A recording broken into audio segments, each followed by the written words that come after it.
Why, hello there. This is another one of my spots to hang out and read about Steve Jobs.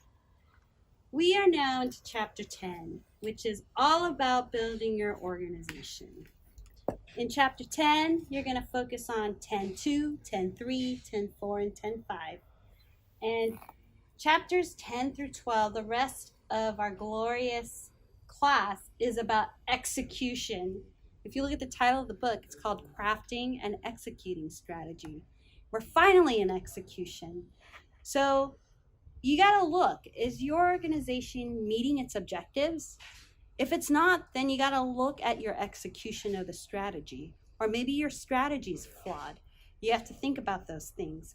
In chapter 10, we're going to talk about building your organization, why it's important to have a strong management team, and why it's important to surround yourself with good people.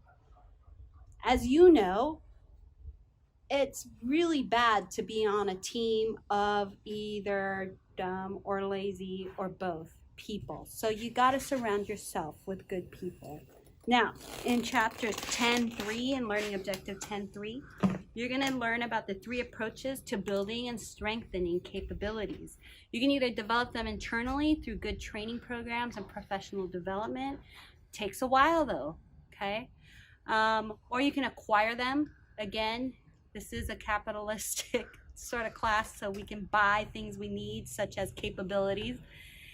Or you can access these capabilities through partnerships, such as strategic alliances, joint ventures, or even outsourcing. We do learn from those.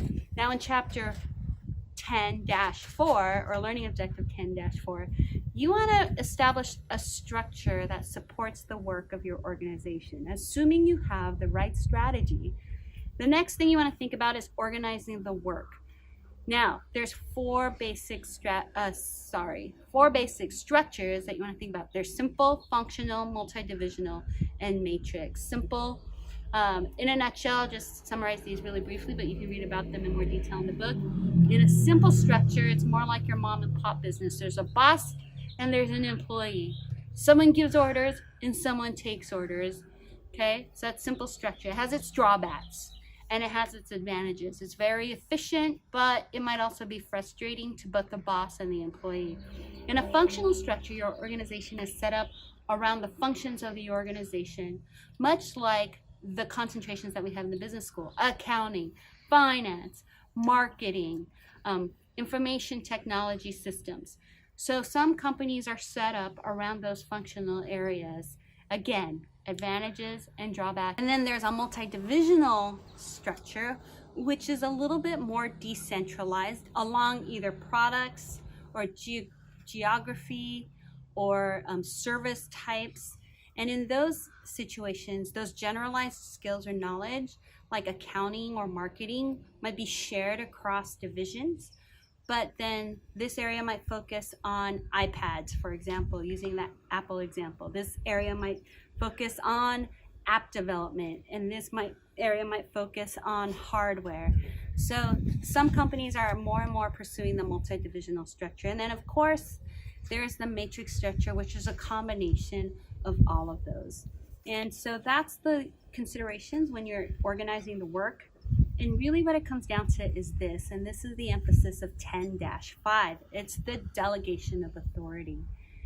How empowered do you want your employees to feel? How empowered do you want them to actually be? You have to think about centralized power making and decision making versus decentralized decision making. This guy was known for being everywhere all the time.